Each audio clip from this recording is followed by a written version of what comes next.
Assalamualaikum warahmatullahi wabarakatuh. Perkenalkan, nama saya Rehana, Prodi Ilmu Komunikasi dengan NIM 234030022. Pokok pembahasan kita kali ini ada 3, yaitu yang pertama, mengenal Stephen W. Littlejohn. Yang kedua, pemikirannya. Yang ketiga, karya-karyanya. Yang pertama, mengenal Stephen W. Littlejohn.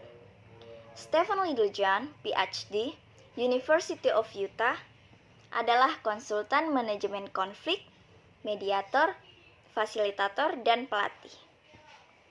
Dia adalah konsultan untuk konsorsium dialog publik dan mitra di Domisi Littlejohn.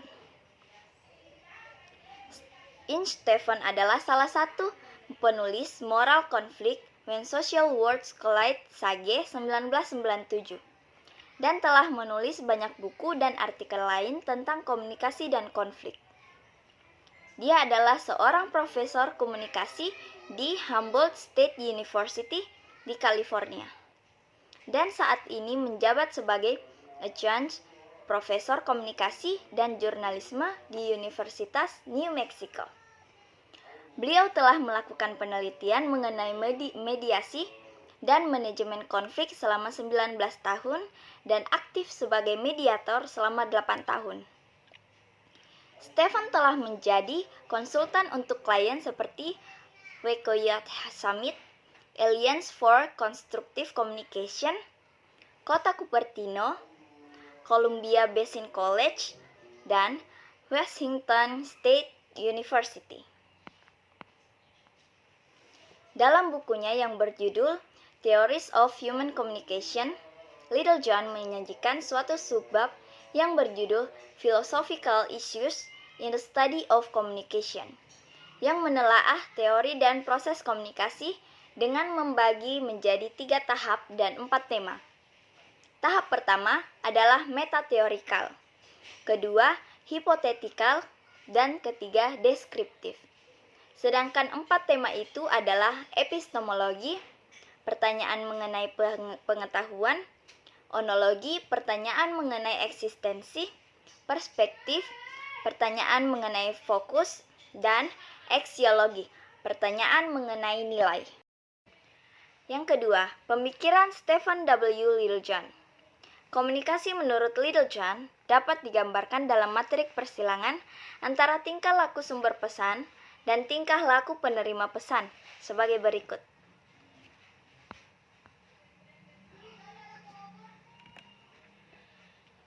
Penjelasan dari masing-masing kotak adalah sebagai berikut.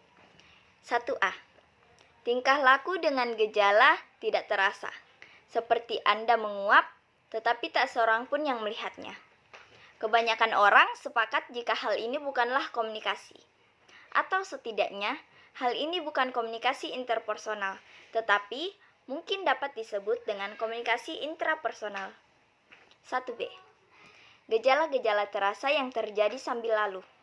Seperti Anda menguap, lalu teman Anda menyadari bahwa Anda lelah, meskipun ia tidak memperhatikan Anda pada saat itu.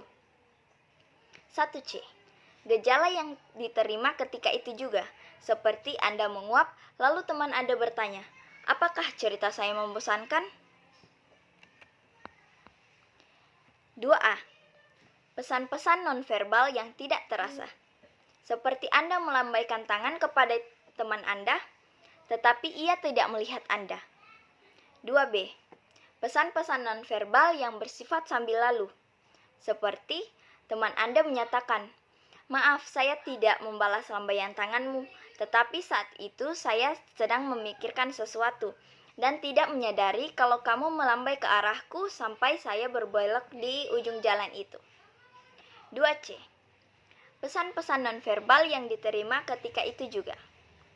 Seperti Anda melambaikan tangan ke arah teman Anda dan teman Anda balas melambaikan tangan ke arah Anda. 3A. Pesan-pesan verbal yang tidak terasa. Anda mengirim surat ke teman Anda, tetapi suratnya hilang selama dalam pengiriman. 3B. Pesan-pesan verbal yang terjadi sambil lalu.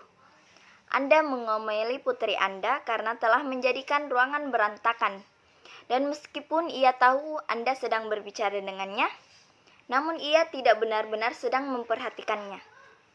3C. Pesan-pesan verbal yang diterima ketika itu juga.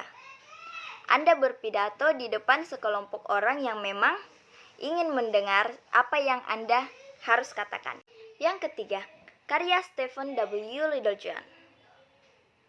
Berikut adalah beberapa karya dari Stephen W. Littlejohn, yaitu Theories of Human Communication 6th edition, Theories of Human Communication 5th edition, Theories of Human Communication 7th edition, dan masih banyak karya-karya lainnya yang merupakan karya dari Stephen W. Littlejohn.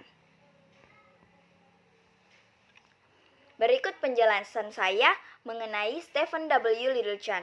Sekian dan terima kasih.